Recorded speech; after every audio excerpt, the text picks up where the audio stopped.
চলতি আইপিএল টুর্নামেন্টে Mumbai Indians franchise Rohit শর্মাকে সরিয়ে হার্দিক পান্ডিয়াকে দলের অধিনায়ক হিসাবে নির্বাচন করেছে। বিষয়টি নিয়ে ইতিমধ্যেই যথেষ্ট জলঘোলা হয়েছে। ইতিমধ্যে সোশ্যাল মিডিয়ায় রোহিতের একটি পুরনো ভিডিও ঝড়ের গতিতে ভাইরাল হতে শুরু করেছে। সেখানে হিটম্যান জানিয়েছিলেন যে তিনি কলকাতা নাইট রাইডার্স দলের অধিনায়ক হতে চান। এবারের আইপিএল টুর্নামেন্টে মুম্বাই ইন্ডিয়ান্সের কোনো কিছুই যেন ভালো হচ্ছে না। পরপর 3 ম্যাচ তারা হারের হ্যাটট্রিক করেছে। এই পরিস্থিতিতে দলের সমর্থকেরাও ক্ষোভে ফেটে পড়েছেন।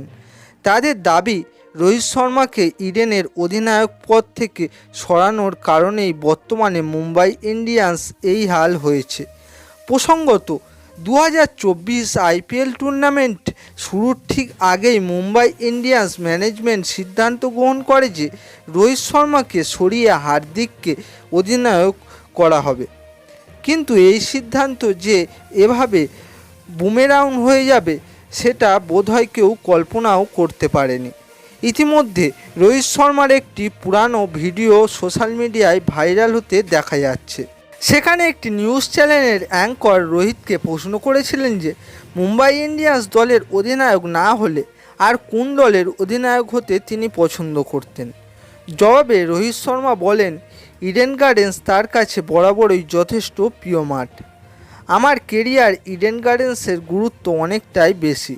ফলে মুম্বাই ইন্ডিয়ান্সের অধিনায়কত্ব না পেলে আমি কলকাতা নাইট রাইডার্সের অধিনায়কত্ব চাইতাম। যদিও এই ভিডিওটি বেশ কয়েক বছর আগেকার। এই প্রসঙ্গে আপনাদের জানিয়ে রাখি, রোহিত শর্মার নেতৃত্বে মুম্বাই ইন্ডিয়ান্স 5 বার আইপিএল খেতাব জয় করেছে। রোহিত ছাড়া আর কোনো অধিনায়ক মুম্বাইকে একটা শিরোপা জেতাতে পারেনি। এই বছর হার্দিকের উপর দায়িত্ব তুলে দিয়ে কী হাল হয়েছে চ্যাম্পিয়ন দলে সেটা আর নতুন করে বলে দেওয়ার দরকার পড়ে না। ইতিমধ্যে ভাইরাল হওয়া এই ভিডিওটি এক নয়া বিতর্ক উস্কে দিয়েছে। শোনা যাচ্ছে পরের মরশুমে রোহিত শর্মাকে অধিনায়ক হওয়ার জন্য ইতিমধ্যেই 3টি ফ্র্যাঞ্চাইজি প্রস্তাব দিয়েছে।